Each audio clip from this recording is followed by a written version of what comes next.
श्रीलंका के प्लेयर्स की हालत हुई खराब क्योंकि बोर्ड से उन्हें पैसे ही नहीं मिल रहे।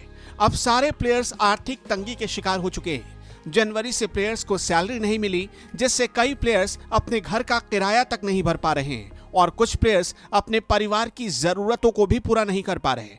खबर तो ये भी है कि कुछ प्लेयर्स की शादी भी रुक गई है और ये सब कुछ हुआ है नए नियम की वजह से। 1 जनवरी 2021 से कई प्लेयर्स को सैलरी नहीं मिली। कई प्लेयर्स को पारिवारिक परेशानियों का सामना करना पड़ रहा है। टीम बांग्लादेश और इंग्लैंड के खिलाफ सीरीज हार चुकी है।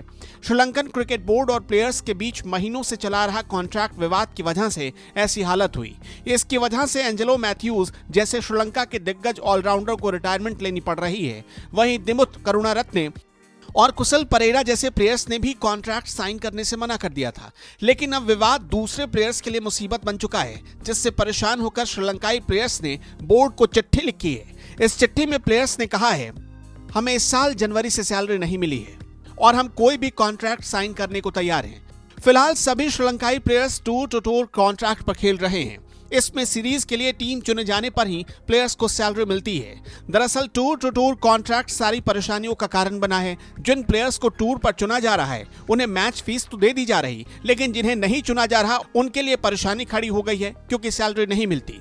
इंग्लैंड और अब भारत के लिए सीरीज में भी इसी आधार पर श्रीलंका की टीम चुनी गई।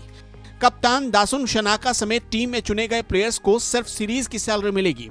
सैलरी ना मिलने का असर श्रीलंकन टीम के परफॉर्मेंस पर पड़ रहा है।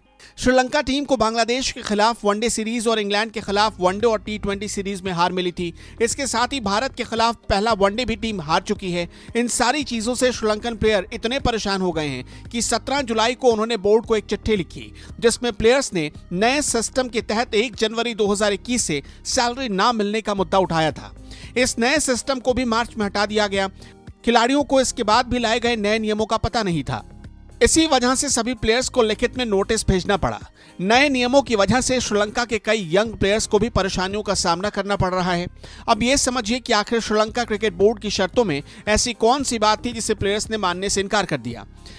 श्रीलंकन बोर्ड ने परफॉर्मेंस बेसिस पर खिलाड़ियों को कॉन्ट्रैक्ट साइन करने के लिए कहा था, जबकि प्लेयर्स का मानना था कि इस कॉन्ट्रैक्ट में पारदर्शिता की कमी है क्योंकि बोर्ड के एडवाइजर्स ने प्लेयर्स की कैटेगरी निर्धारित करने में बेईमानी की। सीनियर प्लेयर्स परफॉर्मेंस बेसिस पर यंग प्लेयर्स को प्रमोट करने और उनसे ज्यादा सैलरी मिलने पर नाराज थे। नए कॉन्ट्रैक्ट में श्रीलंकन प्लेयर्स की सैलरी भी घटा दी गई थी।